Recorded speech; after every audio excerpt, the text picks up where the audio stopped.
Back to zero ang maraming magsasaka sa Albay dahil sa pagkasira ng kanilang tanim, bunsod ng pag-aalboroto ng Bulkang Mayon.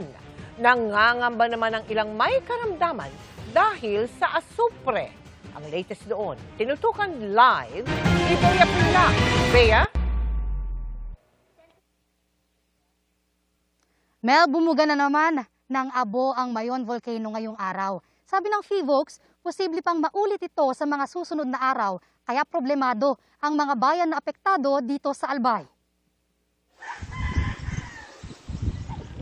Muling nagluwa ang Mayon Volcano ng pyroclastic density current o makapal na abo pasado alas 7 kaninang umaga. Umabot ito ng 1,900 meters above sea level at naihip patungong west-southwest na direksyon. May lava flooding na itala sa southwestern slopes ng Mayon. Nananatili sa alert level 3 ang bulkan. Ang pamilya ni Eduardo, iniinda pa rin ang patuloy na pag-alboroto ng bulkan. Hindi pa niya tapos linisin ang abo sa kanilang bahay mula sa pagsabog ng Mayon nung Sabado.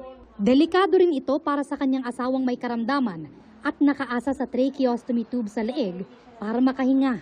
Siyempre, kailangan ingatan ko siya.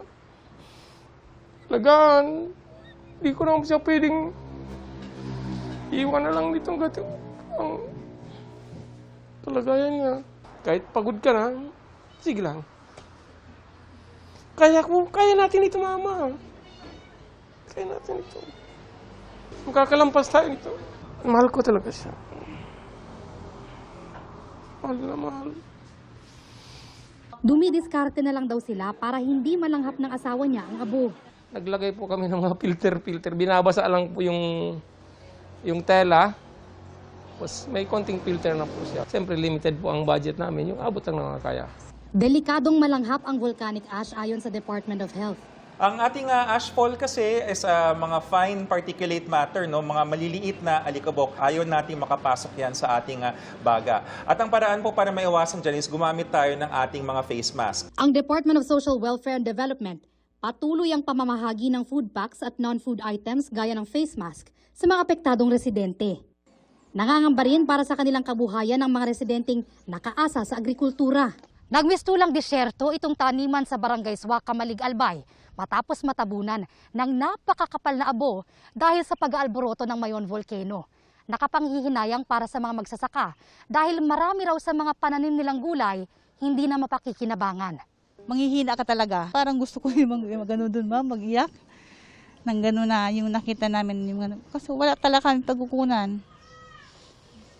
Sayang din kasi, ma'am, yung pagod. Madaling araw pupunta ka doon tapos makikita mo yung pananim mo na gano'n na lang mangyayari. Yun po ang challenging sa parte ng mga magsasaka. Kasi po kailangan lang ulitin yung mga tanim. Ang gulay is once na nahit po yan ng ashes or aspol, 1 to 2 weeks, malalanta na po lahat yan. Back to zero talaga yung mga farmers natin dito. 200 magsasaka ang apektado sa Barangay Suwa na hanggang 8 kilometro lang ang layo sa bulkan. Posible silang maapektuhan kung palalawigin ang danger zone ng Mayon, oras na itaas ito sa alert level 4. Ngayon, I even spoke with the President last Sunday na sabi ko sa kanya kung mag-alert level 4 or extension of 7 kilometers, we are talking of an additional 10 to 13,000 residents na ililikas natin. So medyo malaki to. Ayaw naman kami dito pag pumuputok ang bulkan, minsan naalis, minsan nabalik dito. Sa Daraga Albay, hindi rin bababa sa 200 magsasaka ang apektado ng ashfall.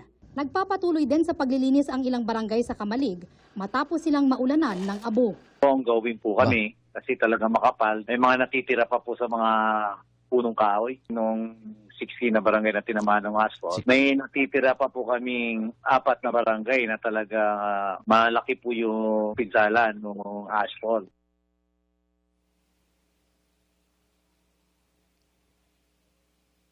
Mel, nagdeklara na ng state of calamity sa 8 LGU dito sa Albay, kabilang na sa Ginubatan at dito sa Kamalig. Patungo na po ang GMA Kapuso Foundation sa Albay para mamahagi ng tulong sa Webes. Yan ang latest mula rito sa Albay. Balik sa iyo, Mel. Ingat kayo dyan at maraming salamat sa iyo, Bea Pinla.